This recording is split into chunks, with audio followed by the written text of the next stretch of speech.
Welcome to Financial Repression Authority's Roundtable Insight, where the best fund managers, economists, and industry leaders discuss the key investment issues and challenges in the current macroeconomic environment.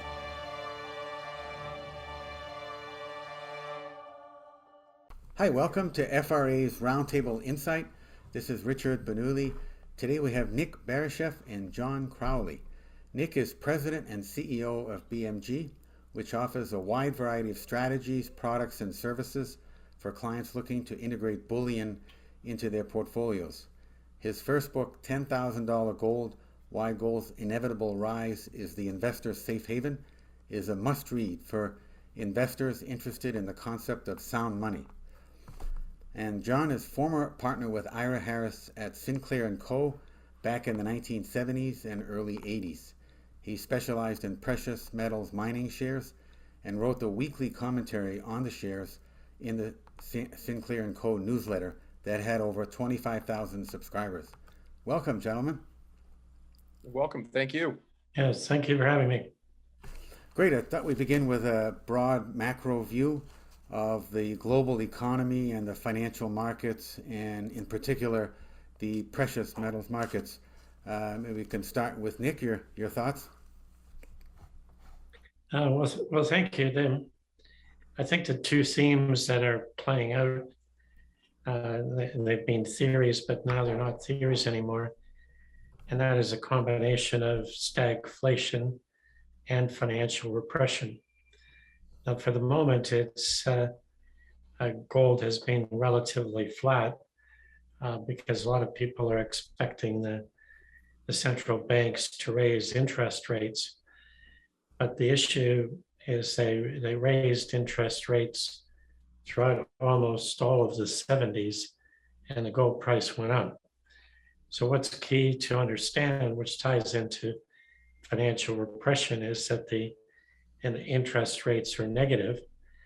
And my view is that they'll stay that way because the Fed can't really do any meaningful raising of interest rates without crashing the stock market and the real estate markets. So they're caught between a rock and a hard place. So they'll just try and use financial repression to quietly get out of the massive debt. Mm-hmm. And what techniques do you see specifically on financial repression coming? Well, it just that inflation is rising. The official inflation rate is the highest it's been in 40 years.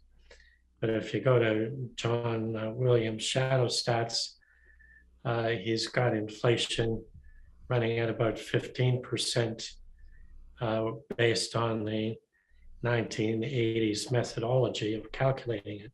Mm-hmm. And when you look at the main categories, food, gasoline, real estate, etc., then it's clearly running much higher than the official rate. But interest rates, for simplicity, let's call them 2%. So the difference between the inflation rate and the interest rate is the nominal rate, and it's negative. And that's a major challenge for retirees, institutions, and the likes, so that they can't make a real return. Mm-hmm. But over time, the government can ease out of the debt by using this methodology. Yep, very interesting. And your thoughts, John, on this question for global economy, financial markets, precious metals? Yes. First of all, I'm glad Nick mentioned someone who I'm an avid reader of. Also, John Williams' Shadow Stats is, I think, a must-read for all of us if we want to get a handle on what's really going on in terms of the real numbers that they're crunching in Washington.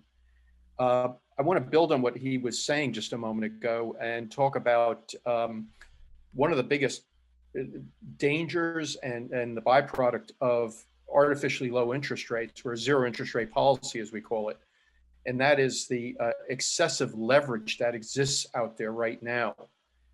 We know that the Fed's balance sheet has increased biblically over the last 2 decades, or actually since the crash of '08. The Fed balance sheet has increased, it's almost quintupled. And what we're also looking at simultaneously, as if we thought we learned something from that particular time, the leverage of the major banks that have survived is only back up to the levels that they were at in 2006, 2007. For instance, Goldman Sachs right now has leveraged their capital to risk is 286%. And JP Morgan is up at 157, and Citibank is at 170, and the top 25 banks all have leverage in excess of 80%. So, and then flip that around, because I think another important item that very few analysts really spend time looking at, and that's the Officer of the Controller of the Currency, the OCC quarterly report. And the amount of derivatives has expanded drastically worldwide. It's currently 211% of global GDP. That's a frightening statistic. And then what we do is we flip over to the stock market, and we look at how the stock market is reflecting all of this leverage. And currently, one of the great measures is that of it's called the Buffett-Munger indicator, and that is the Wilshire 5000 total market cap over GDP. And just recently, not right at this moment, but just a few weeks ago, it hit an all-time record high of 204%. That means that stock market cap is double the amount of income that these companies are capable of producing, in effect. And net is that what Nick was just saying a moment ago is correct. The Fed can only tighten so much without undoing the entire system, freezing the entire credit market system. So as the World Gold Council has pointed out not too long ago, is that in the first period after Fed tightening, gold actually performs quite well. People, you've seen some outflows out of gold ETFs and gold investments in the early third quarter of last year.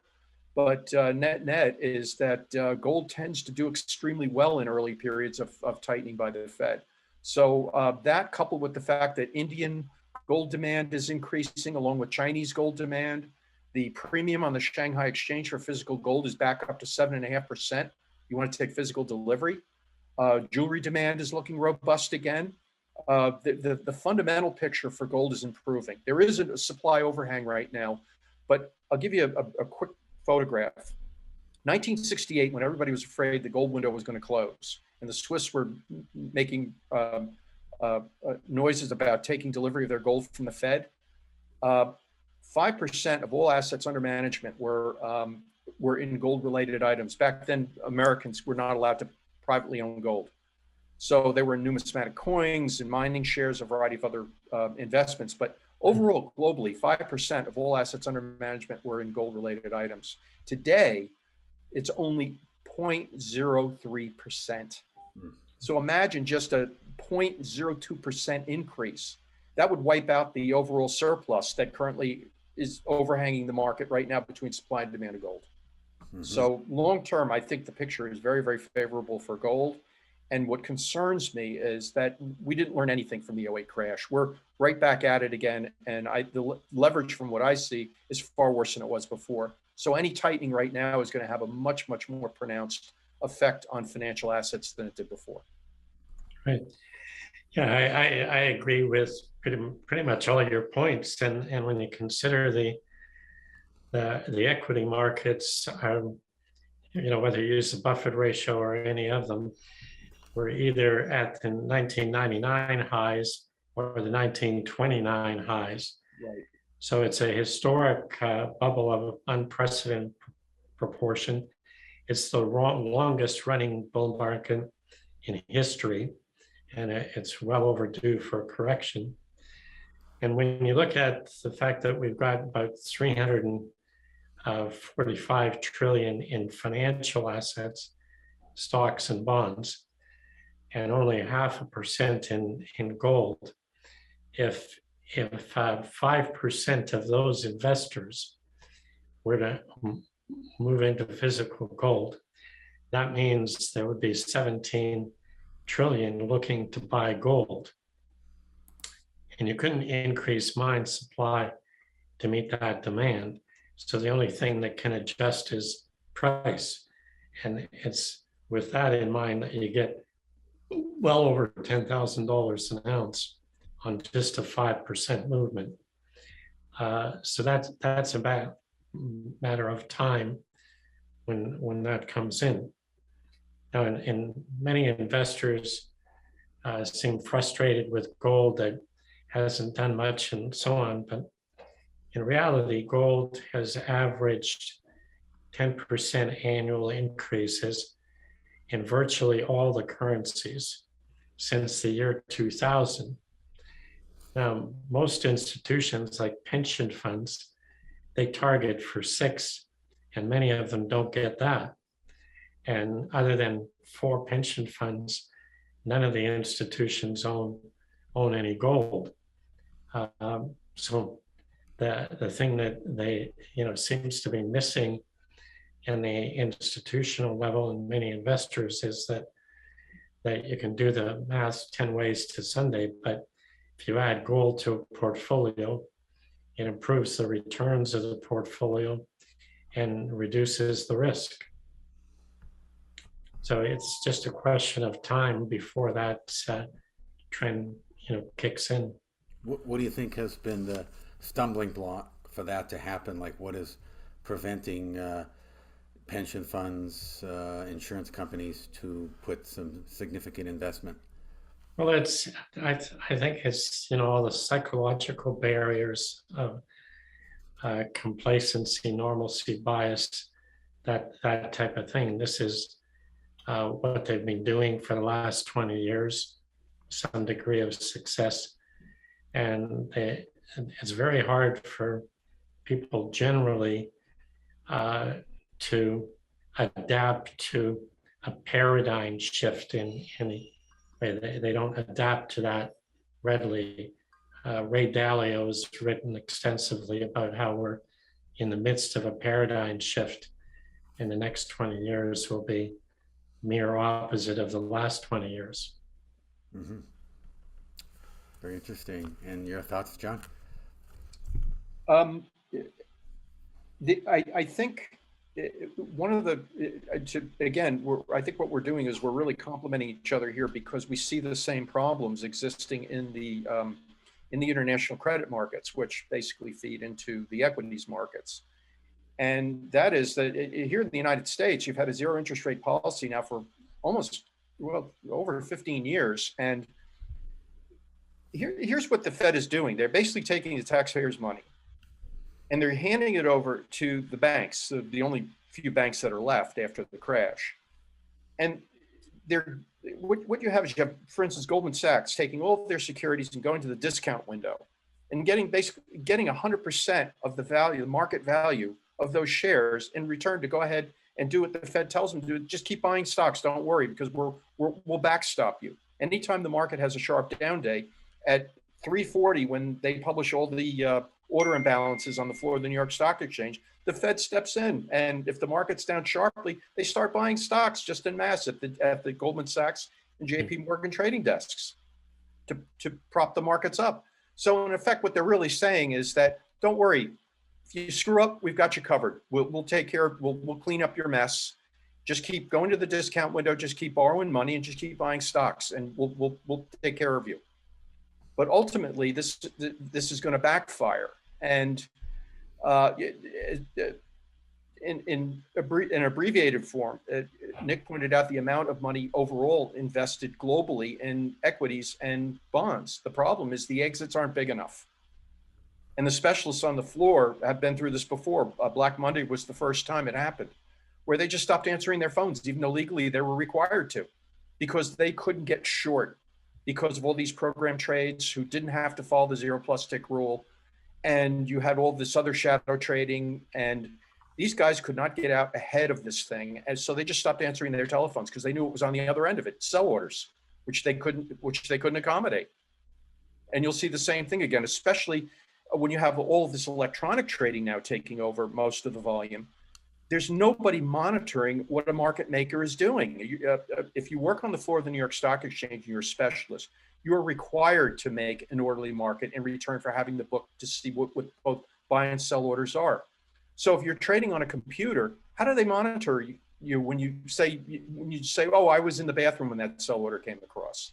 There's no way of doing it. So you're going to see these huge air pockets in markets over time. And proof of that is that as of recently, the amount of, or kurtosis, the fat tails in the bell curve of all the events in the stock market have gotten fatter and are becoming more and more frequent.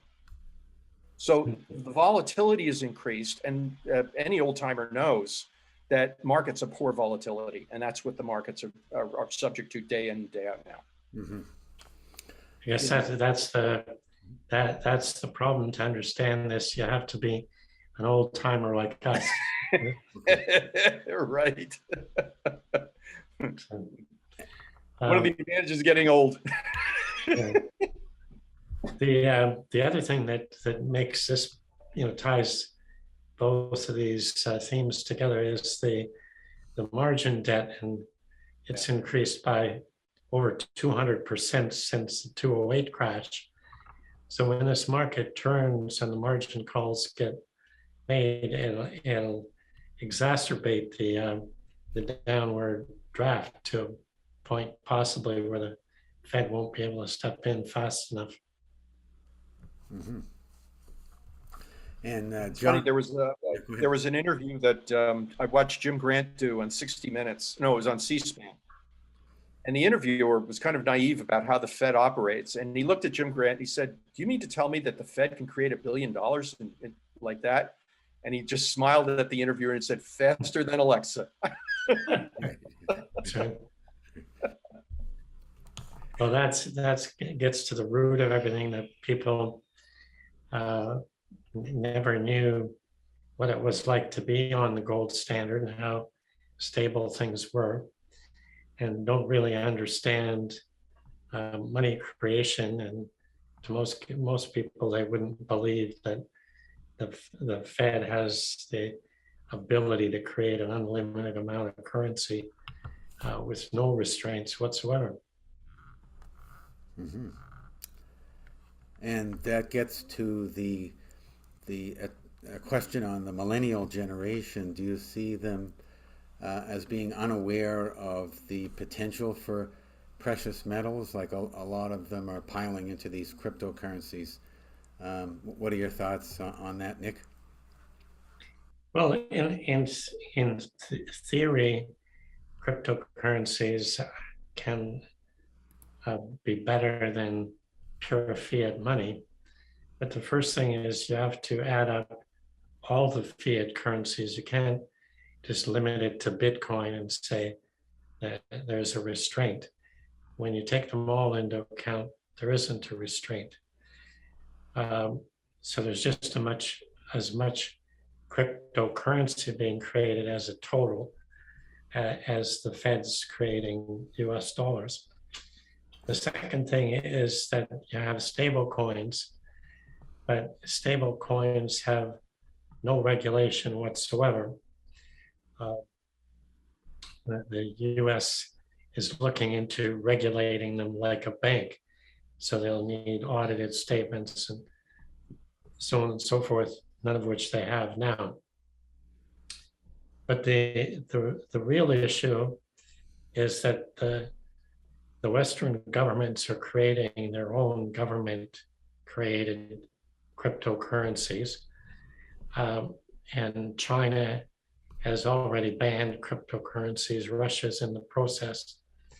And when they create their own cryptocurrency, they'll make it very unattractive for the privately run cryptos.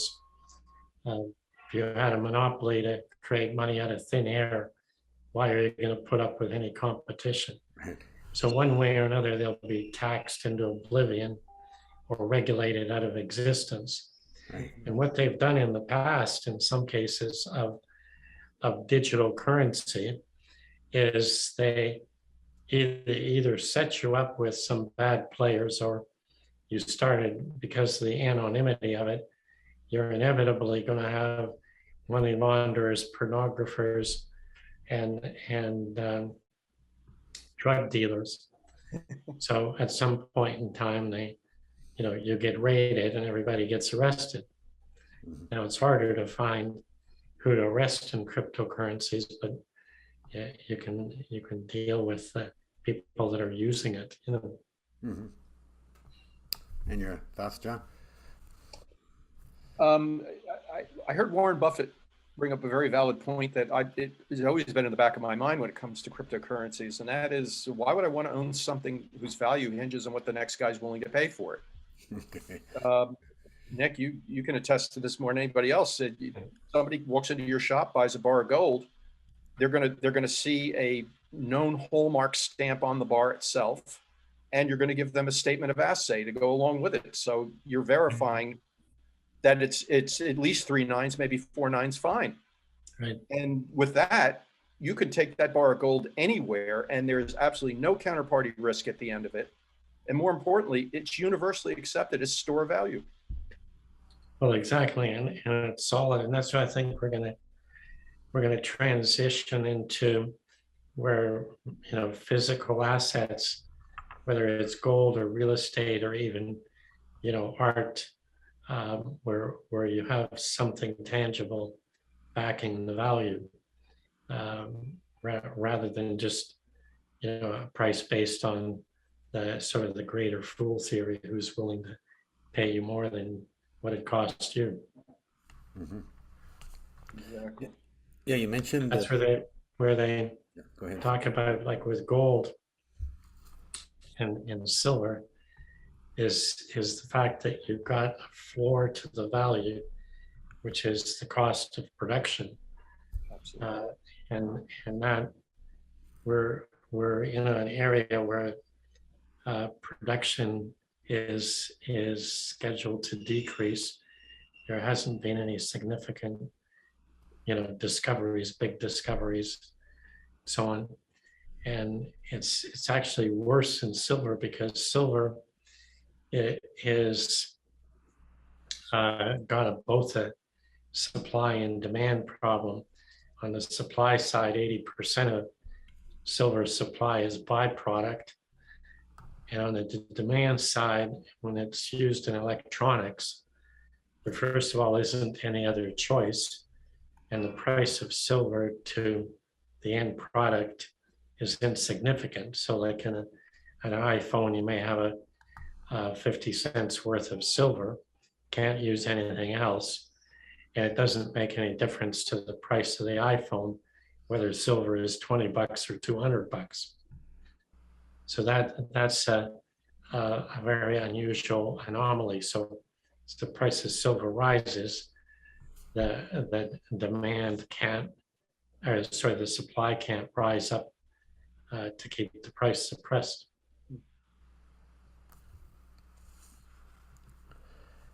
Very interesting. And what about in terms of, you mentioned stable coins earlier, Nick, like the idea of having a silver-backed or a gold-backed cryptocurrency, like 1 token per 1 ounce of silver. What do you make of that, given the trend of a lot of movement towards central bank digital currencies and blockchain?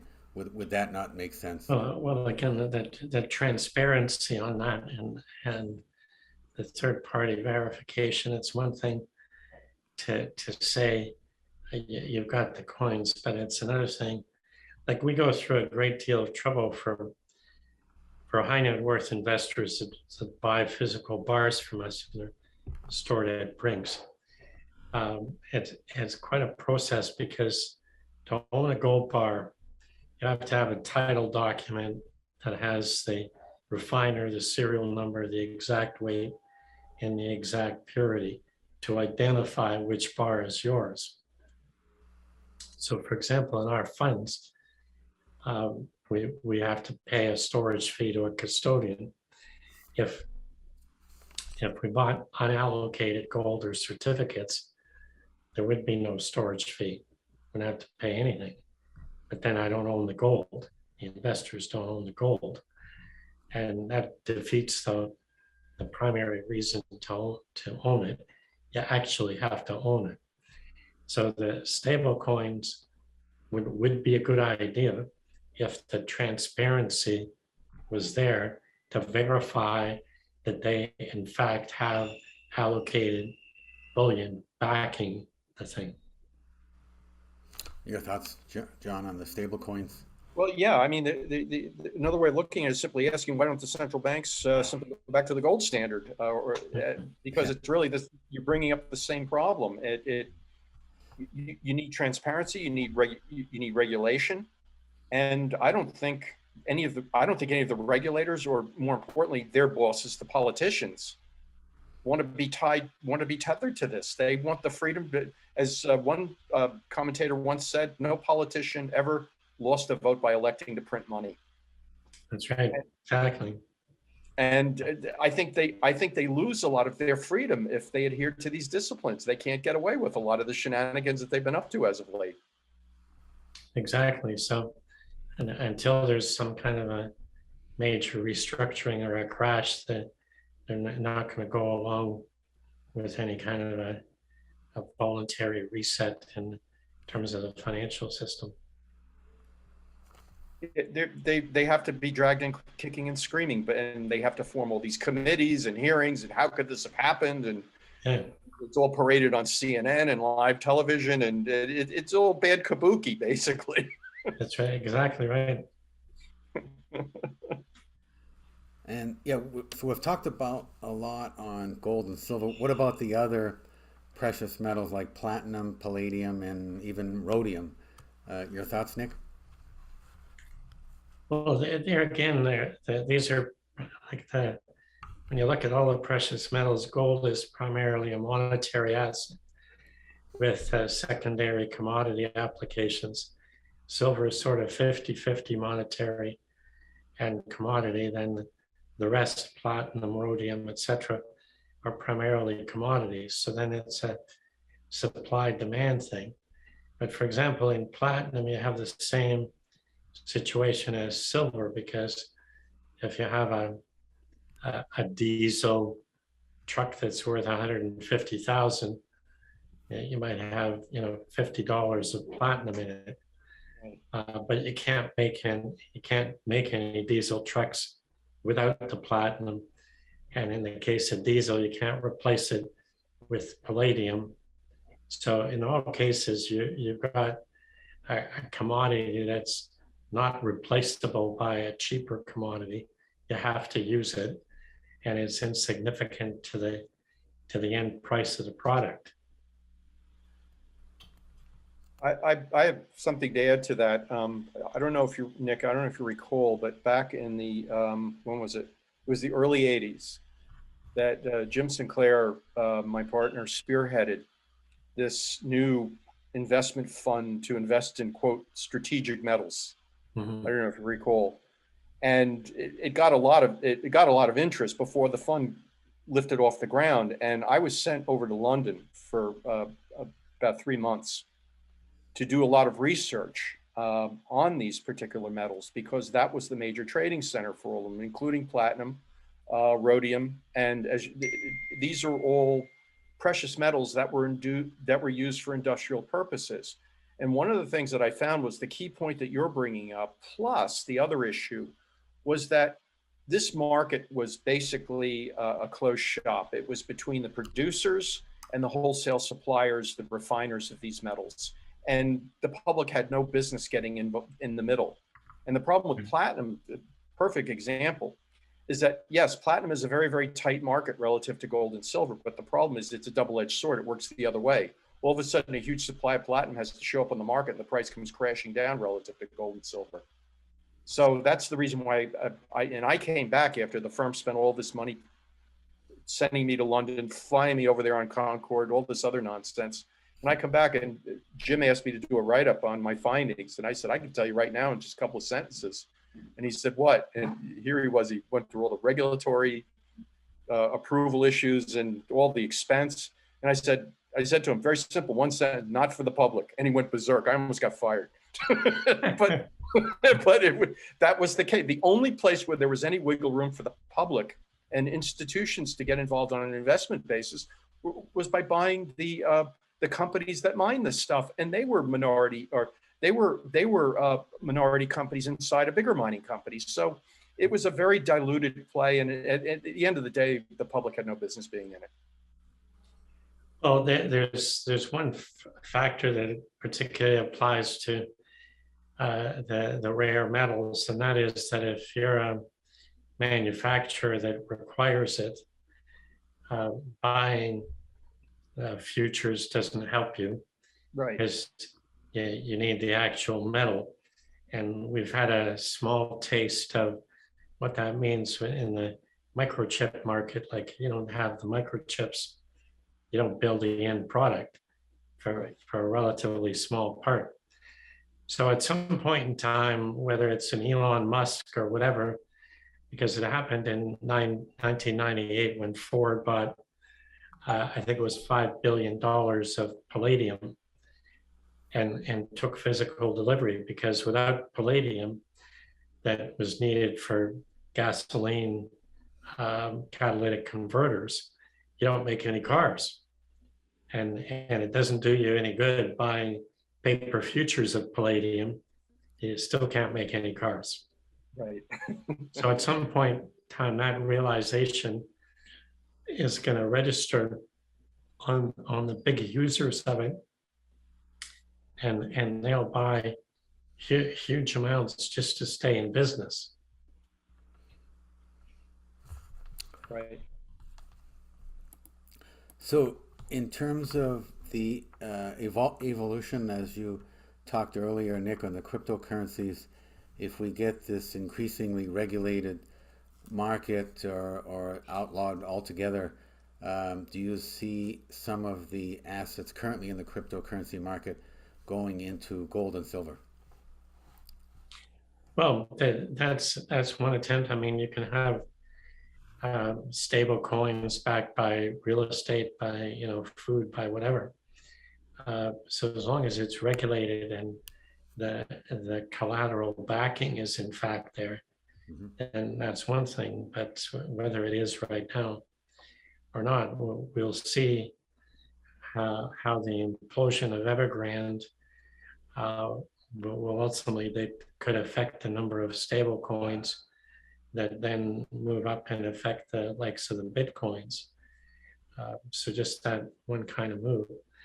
Well, what worries me the most about the cryptocurrency and everything is that the agenda that many of the politicians and governments seem to have is you introduce vaccine passports, then you have to have one, you have to get vaccinated, you have to have all your medical records on it, you have to have all your financial records on it. Like, it'll keep expanding. And then if they create a government-backed cryptocurrency, it'll be on that vaccine passport. So then they have total control. Like, if you wander too far away from your house, they can cut you off. You can't buy anything. Your car will stop. So that's a very dangerous,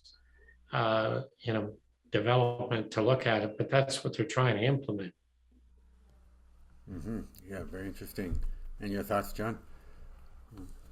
On the subject of cryptocurrencies, the real issue here, I think I want to go back to what Nick was talking about very briefly. It's something I always bring up when I talk about the difference between the two types of investments. I see gold as being a finite precious metal asset, store of money, store of value. And the reason for that is something Nick mentioned very briefly that I keep going over time and time again, and that is there have been no significant gold deposit finds in the last 3 decades. The last 2 major gold deposits were discovered in the late 90s. And since then, with all the new technology available, they've not been able to find anything. So gold, in my mind, is a relatively finite asset. My biggest concern, I've talked to a couple of hedge fund managers about this, my concern down the road is that if there seems to be some consensus that everybody should have a little bit of gold in their portfolio, the day is coming where you're going to have bids but no offers. I mean, you can't afford to be short gold. If you are, or you don't have it, you're just not going to be able to buy it. It's just not going to be there. Well, in some European countries already, the number of coins that an individual can buy is limited. So they're already having to tighten it up. And eventually that'll be a problem for any major buyer to buy a lot. When we're dealing with pension funds and so on, we keep saying, look, you can't just wait around till becomes obvious to everybody that this is happening, because by that time, the amount of gold like an institution needs, you won't be able to buy for a reasonable price. And the more you try and buy it, the higher the price will rise. The other thing that I always say that hasn't fully played out is China's gold. So the Central Bank of China purports to have 1,500 tons. And their stated objective is to have 10,000 tons, which would put them above the US. But the thing is, many analysts have already determined that they have north of 5,000 tons, and they buy that in the sovereign wealth fund.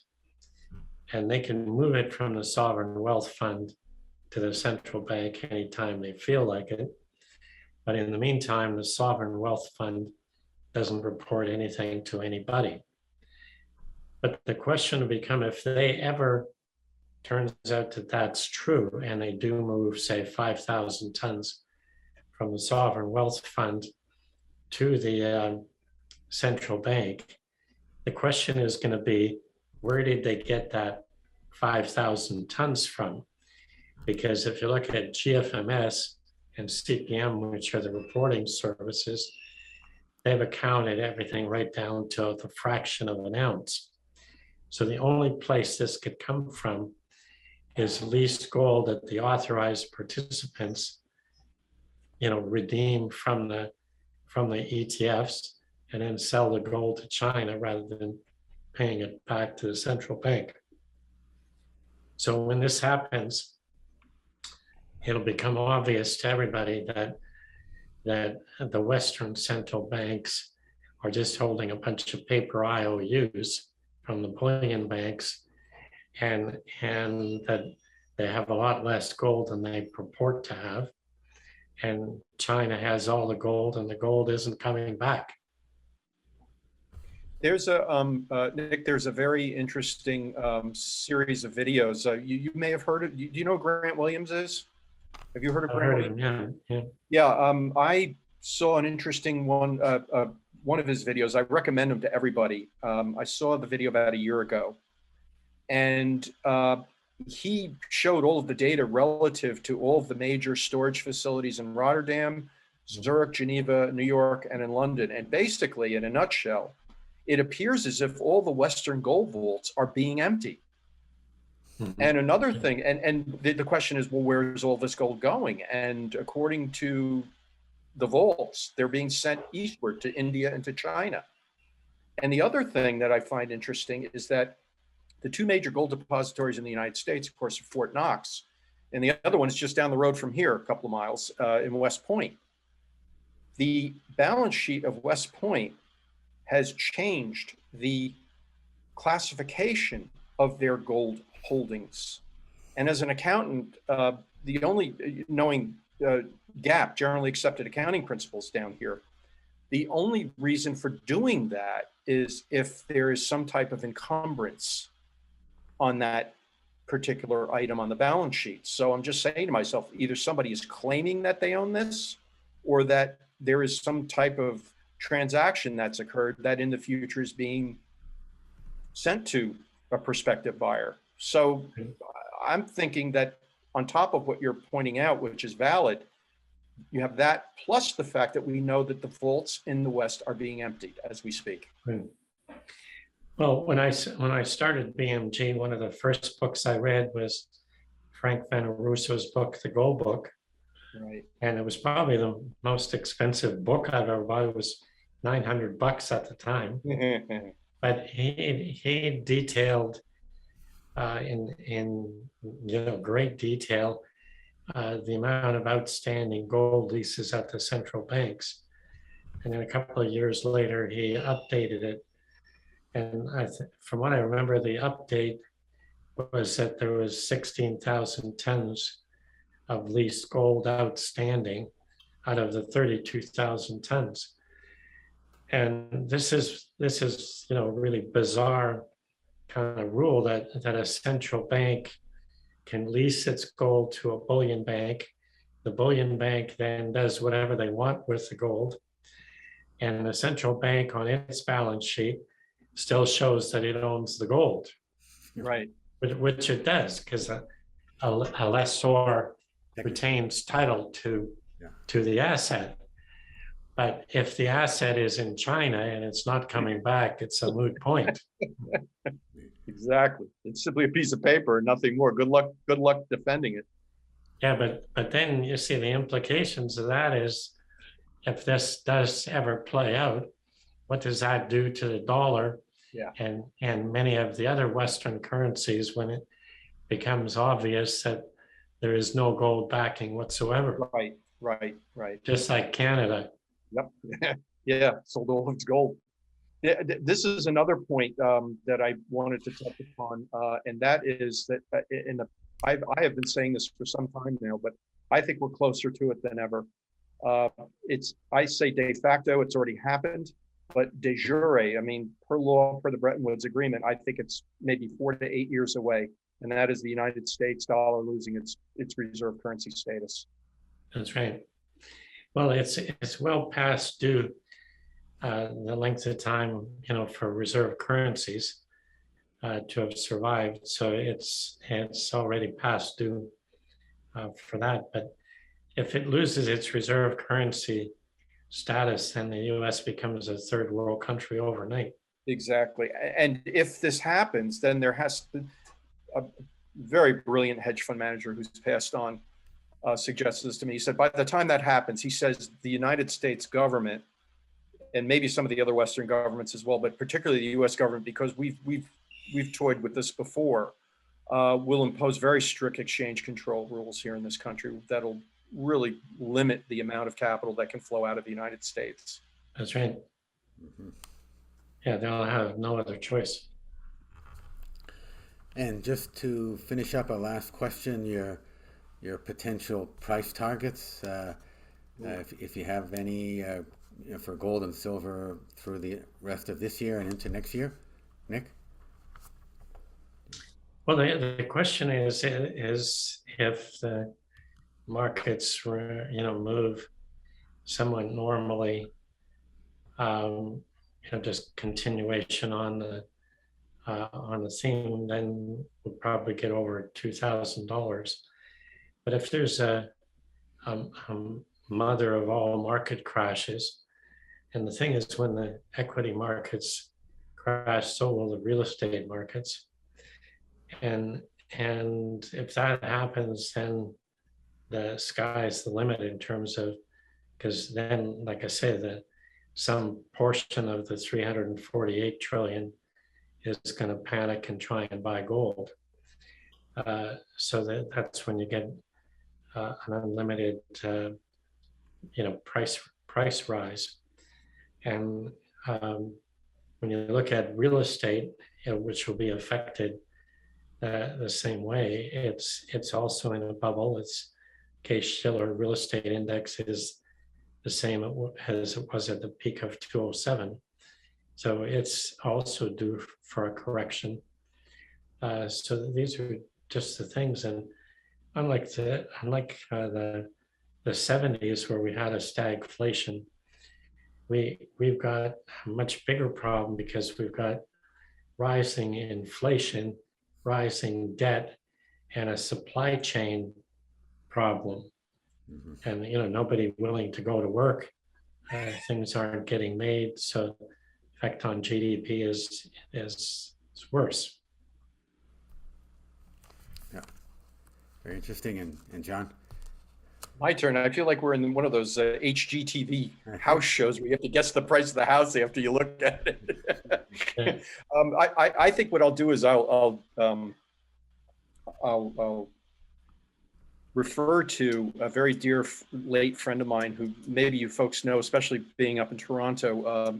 I used to be very good friends with Ian McAvity, who wrote Deliberations. Right.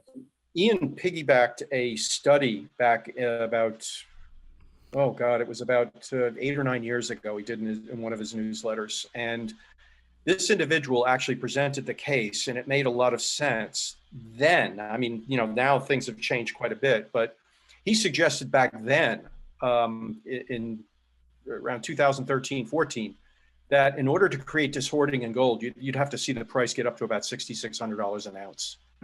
And of course, if that case was valid then, what does it have to go to now?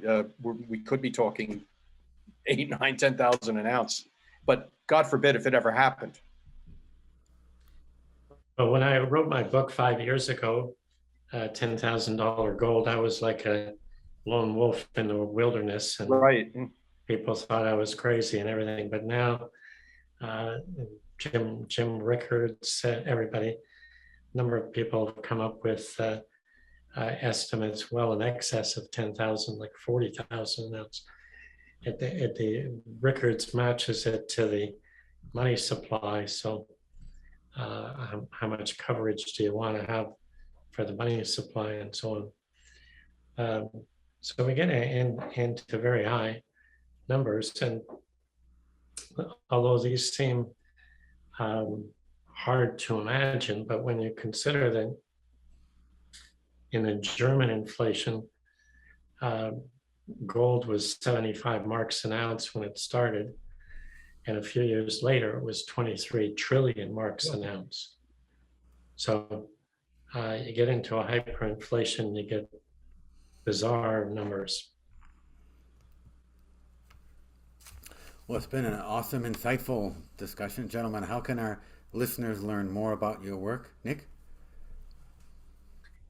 Well, they can go to our website. We have 2 websites, BMG Group, which is for our 3 mutual funds and the bullion bars.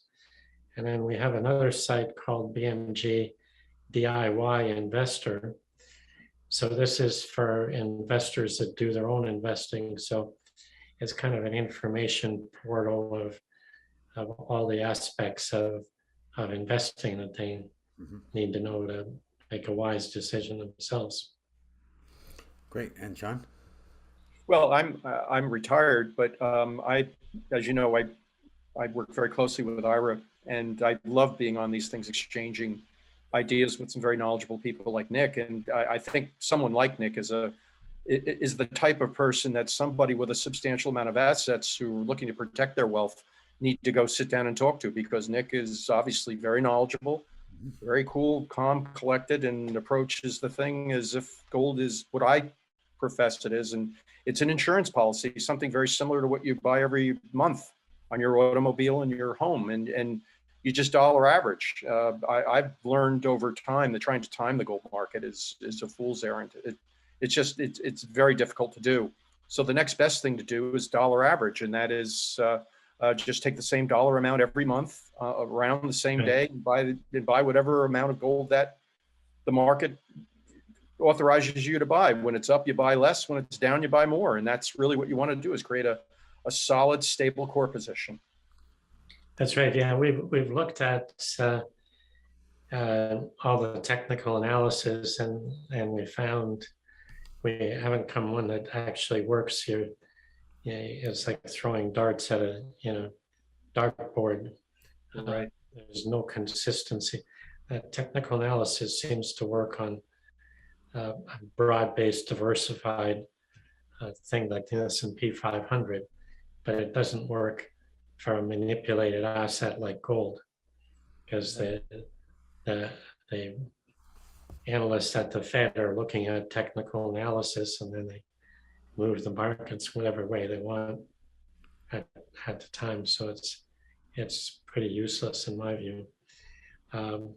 What we did find though is like I've gone out of mining stocks personally. I did invest in them in the beginning, and I intend to invest again. But given that we've got a pending market crash, if we have a broad-based equity decline, the mining stocks have tended to decline by more.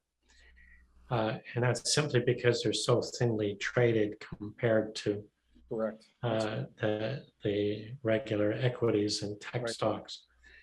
But then if you sit it out in bullion for the time being, and when the market crashes, then you're going to be able to buy mining stocks for major discounts, Right. by Amazon and Google then at major discounts and so on. So for the fact that you sit it out for whatever length of time remains before the market crash, the payoff could be huge when you have the investment. I always look at real estate because of my background. An example I use is the Dundee Dream Office REIT, which is a $12 billion REIT in Canada with all the AAA office buildings. In 2008, it declined 84%, but the dividend yield at the bottom was 20. Oh. And it's simply because while the stock price of the REIT declined, the rents didn't change. Everybody was paying the same rent at the top and at the bottom. So you got this anomaly where you got a huge thing, but you had to be out of the market either in cash or preferably bullion to take up that kind of opportunity. Correct. And that's what we have now. We have huge opportunities if we have the patience and self-discipline to wait for the bottom. Mm-hmm. Nick, you brought up a very interesting point about the mining shares, which is really where I cut my teeth back in the 70s in the gold market before we could own it down here legally in 1975. And back in the day, analyzing and managing a portfolio of gold mining stocks was very, very simple. But after the dot-com bust, the thing that I noticed is that the mining companies as a group, especially the more established ones, got into the business of trying to attract the eyeballs and money of the major international investment funds. And they started trying to compete with the tech sector and the biotech sector and some of the other sectors out there that fund of funds were just throwing money at.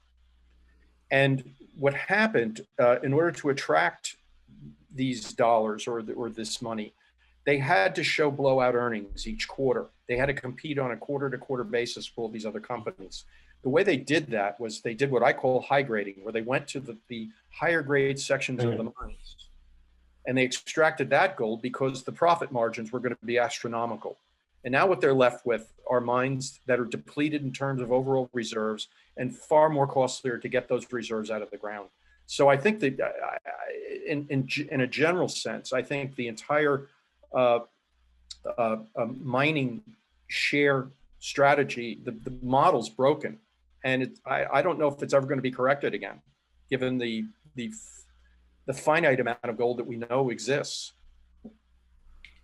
Well, that's where, like I say, you need two conditions in my view. Is one, for the broad equity markets to finish their correction, and two, then you have to be very careful selecting and evaluating each mining company. Absolutely. In terms of what they have and where their reserves are and all the rest of it. But that's what I say, that the big opportunity will come at the bottom for those patient enough to wait and sit it out in the meantime. Agreed. Yeah.